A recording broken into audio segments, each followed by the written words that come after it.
This is I Love Black People Radio on HUR Voices, Sirius XM Channel 141. I Love Black People is more than a radio show. I Love Black People is a call from our ancestors to protect us from racial profiling all across the world. Go to iloveblackpeople.com and become a member today. Membership empowers you to live fearlessly and protect Black people globally from racism and xenophobia. Join us today and become a member of our global network with an online global green book with Black-owned and Black-friendly businesses to protect you and your community. Membership is free, and with you, we will become 10 million strong worldwide. I am because we are. Special thanks to AFLAC for supporting I Love Black People Radio. Greetings, amazing, dynamic, wonderful I Love Black People listeners. Just another opportunity for us to share together. I'm so grateful when we have this time and just appreciate everyone's support. And please continue to sending your messages, emailing us at info@iloveblackpeople.com. All the feedback has been super awesome. We're focused today on the issue of violence, and we've been working again as I Love Black People on protecting Black people from racism and xenophobia, utilizing a digital green book, which is really a directory of Black friendly spaces throughout the world that have been recommended by our members to identify places where we can go and not be humiliated or harmed through racism or xenophobia.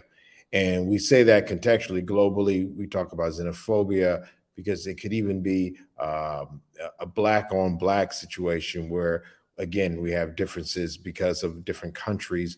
Even though these borders were created by, again, colonizers, we still end up having some conflicts. And we want to make sure, no matter where Black people are in the world, that they can travel fearlessly, without fear, less of fear, fearless. And that's the fundamental basis of our startup for I Love Black People, iloveblackpeople.com. So definitely appreciate those who signed up and continue to support and download the app. As we continue to build on that, using technology to create this global safety net, we also are looking at activities that we can do to focus on the actual violence that is manifested through conflict and ways to resolve that and prevent that, just as much as we want to make sure we protect each other from racism, xenophobia.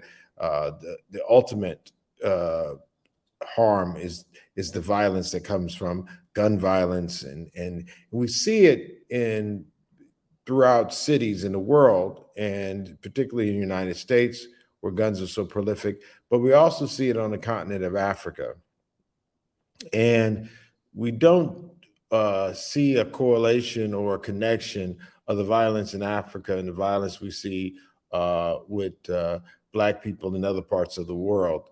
And when I say Black, let's be clear. I know Black is a color, again, but I'm not speaking about it as a color. I'm speaking about in the context of those of us who have a part of the African diaspora, our origins culturally and genetically. Of course, everyone comes from Africa, but culturally, everyone doesn't have the same origin story.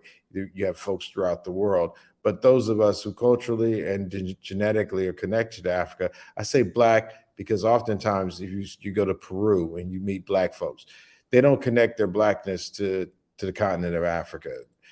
Sometimes even in the Dominican Republic or even parts of the United States, you say Africa, people don't connect to that.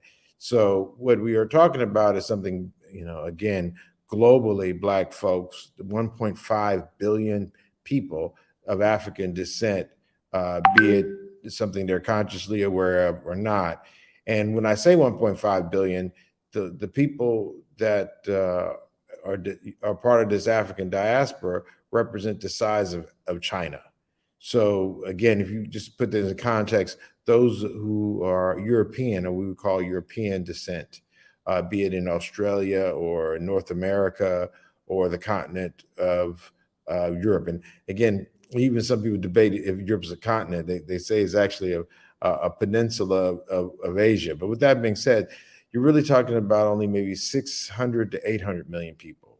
So again, the population of those of African descent is huge, and so often we're divided because of, again, borders that were created artificially through by colonizers, as well as a history that has been disrupted in its continuity. But that being said, we still see a manifestation of violence, and we need more attention to ways to help end this violence, not lessen it, not make it feel better, but actually end this violence. Is not who we are as a people. We've spent thousands and thousands and thousands of years of not going around harming each other in the ways that we've seen now, in the scales that we've seen today. Oftentimes, people try to project the violence that we see today, and even the racism and things in the past. But remember, racism is a construct that's really very young. It's not an old construct. I mean, prior, for thousands and thousands of years, people didn't live in the context of color or you're from here. Again, people were able to interact with each other in spite of differences, or even oftentimes because of differences, they saw that as a valuable thing. But as we've seen things change, especially over the probably last, 2,000 years, 1,000 years, we've seen the world become much more violent. And when that happens, as you can tell, that means that there's a lot of energy and time being spent away from developing, from increasing and magnifying the world. Now we see so much of what we're dealing with in the world from a vantage point of scarcity, and people don't see the collectiveness of as being a positive thing, is an individual thing. So again, as we kind of that's the philosophical, and it's probably, and I know there's so many more people who can discuss the issue of violence and history better than I can. But I think no matter what your background is, we can all participate in the solution. And I think that's the part where when discussions of violence are made in ways that obfuscate or make it difficult or seem so out of touch for us as regular folks to be involved in the solution, we end up with a level of dismay and disconnection where we feel hopeless. Well, we're talking about being hopeful, or even better than that, empowered to do something to change this. We're not going to hope our way out of this. We're going to execute and plan, and with the faith we have, make sure that we resolve this issue of violence. And one of the things that we're working on for the summer is coming up with, in Washington, D.C., a focus where we're actually addressing the issue of violence through technologies. And this is multiple technology. Now, we know that, I know listeners know that our focus as a startup has been in blockchain technology, Bitcoin and things of that nature. And there's some use cases that are very promising as it relates to tracking illegal handguns utilizing blockchain in order to track that information, store the information, make sure that information is authenticated. These are some things that we can do with blockchain. But we're also looking at a host of other technologies that allow individuals to be a part of the solution. And we had a great meeting recently with some thought leaders in Washington, D.C., about dealing with the issue of glorifying and elevating violence in social media. And we're right now in the process of planning the Love and Protect Our Children tour, where we, again, focus on the technologies that we can actually leverage to come up with scalable solutions to the problem of particularly urban violence. But, the violence that you see, I would submit in places like Chicago, and the violence that we're seeing in Sudan, and Khartoum, have some correlations. In both cases, the guns that are used are not manufactured in those communities. The bullets aren't manufactured in those communities in Chicago or Khartoum, as well as the training and the development of these weapons are done by outside actors. And I think we have to do a better job of understanding that there are people and groups that benefit from the violence. And one of the things we don't discuss, again, these gun manufacturers are making money. You know, if you're making bullets, more people using bullets, you know, the better for the manufacturer of bullets. Even people like myself, you know, who are concealed and carry permit owners, we're now, because of fear, holding guns, which again puts us in difficult situations. Again, you know, I think we're going to have an episode talking about, you know, the proper carrying of guns, so you don't end up in a situation where you have a gun in the wrong place, even though you have a concealed and carry license. But again, this is more people buying guns. And if you look at the military industrial complex, and it's really the military, the arms industrial complex, and the foreign, globally, you know, it's important for them to keep selling bullets and bombs. And one of the best ways for them to continue to sell bullets and bombs is through conflict. So if it's the folks who are afraid buying bullets and guns, or those who choose fear as a weapon, these are situations that allow these folks to continue to make money off conflict and violence.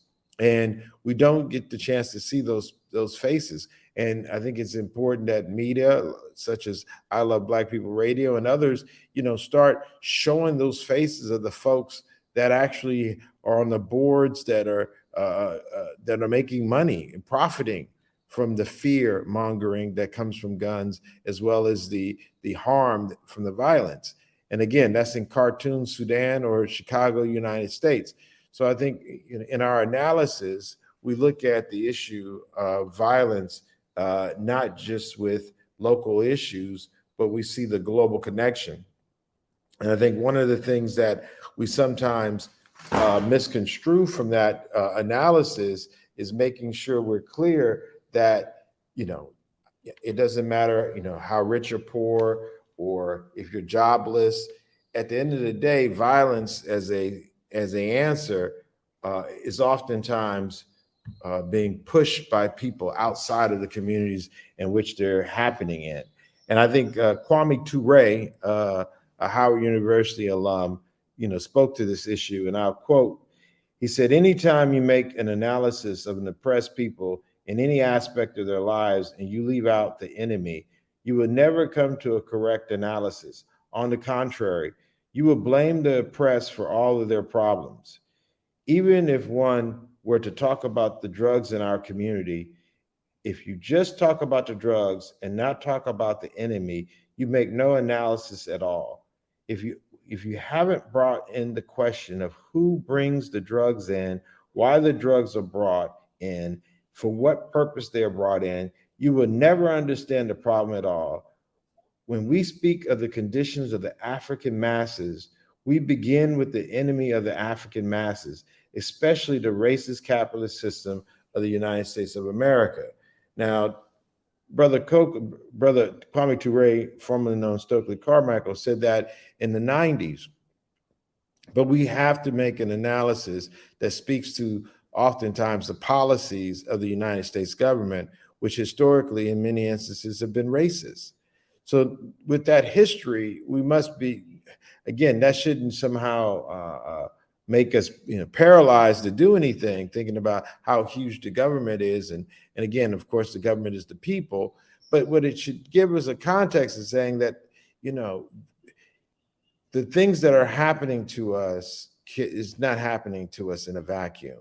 For us to think that in our community, which doesn't manufacture guns, doesn't manufacture bullets, that the source of the problem is in the community. What we might find out is that the source of the problem could be outside. And if the gun manufacturers or the weapons manufacturers, with their lobbyists and the people that they pay to influence the US government, have the power to leverage laws and rules that allow them to continue to sell these guns, and sell these weapons globally, that gives an opportunity for those arms, weapons, guns, bombs to be used in our communities, and we end up killing each other and blaming each other for the deaths. Now, again, this is in no way taking the responsibility away from the person who has the gun in their hand. But let's be clear, most Black people have never held a gun in their hand. Like these are facts. I don't have to go to Wikipedia or be a criminologist. Most Black people have never put a gun in their hand. Even fewer Black people have shot a gun. Even fewer of those people have shot a gun at a person. Even fewer Black people have actually shot a gun, held a gun, shot it at a person and killed them. So it's a very small group of people who've actually committed gun crimes that have murdered people. However, the terrorizing of people because of that is great. And the consequences of that on our community, with the distrust it creates, the instability in our communities, is the same thing in the Chicago community as it would be in Khartoum right now. The disruption of Khartoum, people going about their everyday life, they can't because of the violence. Well, oftentimes in our community, we can't go every day as a regular, sane human being because of the threat of gun violence. And again, I have a conceal and carry. I don't conceal and carry because I'm a gun hobbyist and enjoy shooting. That's not, I'm doing it because I want to protect my family. So again, when you start seeing these conversations about violence, figuring out again, in science and engineering, they call it first principles. The analysis shouldn't start in the middle of the problem, all right? So often we hear people make an analysis about the symptoms, but the actual root causes are not actually brought up. So, one of the things in Africa, they'll talk about, different tribes of people, different ethnic groups fighting each other. And that's the cause. Well, as African, as Black people, we've lived in Africa for tens of thousands of years and weren't going around murdering each other. It'd be hard to develop civilization if all people did was kill each other. So even though today, so-called modern history is often told through a series of violent acts, the truth of the matter is there have been many civilizations that spent more time on other things besides violence. Now, unfortunately, the United States has spent most of its existence, 200 and some odd years, in conflicts, be it the indigenous people that were murdered and genocide was committed, to today where, Iraq, Afghanistan. So the actual violence that's emanated from the US government has been consistent, unfortunately. What we have to do as those people who are aware of that is figure out how we individually can take our actions collectively to make a difference. And so what we're seeing now is one area, and this is not to say it's, for all, this solves everything all at one time, but what we see is a glorification of violence.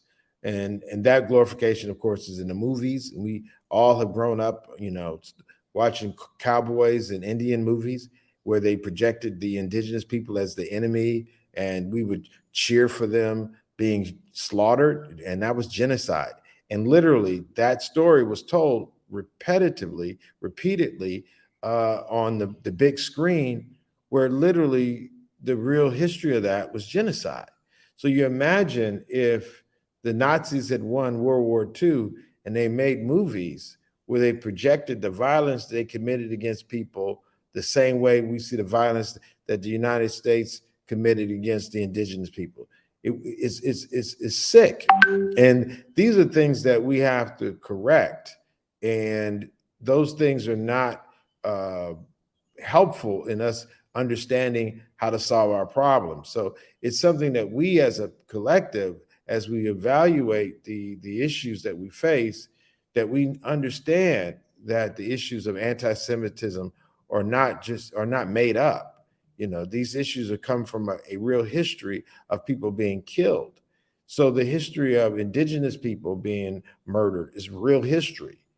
The cowboy and Indian movies was fake history, but more people saw that than read the actual history books that actually tell the truth about what happened.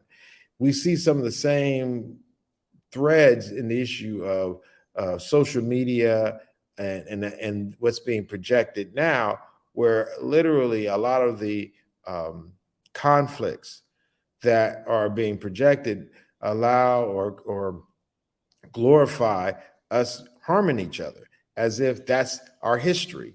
When the truth is, if we hadn't as a people collectively resisted white supremacist ideology through the manifestation of Jim Crow and slavery, we wouldn't have made it here. If Black people were constantly crabs in a barrel, hurting each other, we would not have made it through the Middle Passage and everything that has been done to destroy our humanity. So we come from a very strong people. And again, I'm not talking about some Black exceptionalism or superiority. I'm saying that the history of our struggle informs us on the methodologies and ways that are important for us to use to move in the future. What was the cause of our success will help us understand what we need to do in the future to be successful. So our ability to work together through the most horrific apartheid in the United States is a good indicator of what we're going to need to do now in a modern manifestation of apartheid or Jim Crow.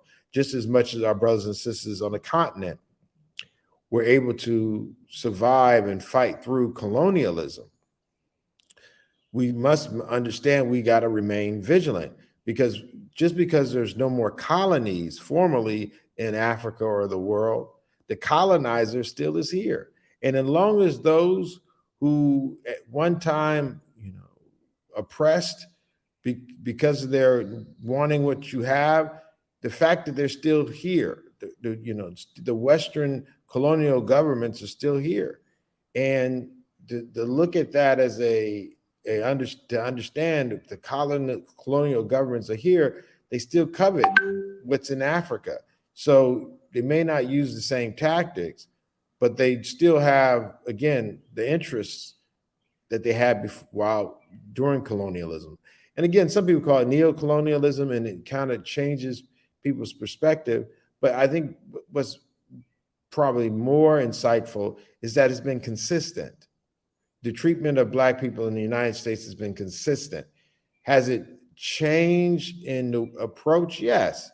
But the fact that as a people, we still are being killed by the government, by the police, speaks to, something that's been that way since the origin story of the United States, literally killing Black people because of racism, not because of doing something wrong. And then using that racism to blame the victim from being killed by the government. And again, I say government because the police are operators, who are agents of the government. So if it's the police not stopping folks who are able to get illegal handguns, or if the police are actually shooting us, these are actual problems. And then we use that same context in Africa.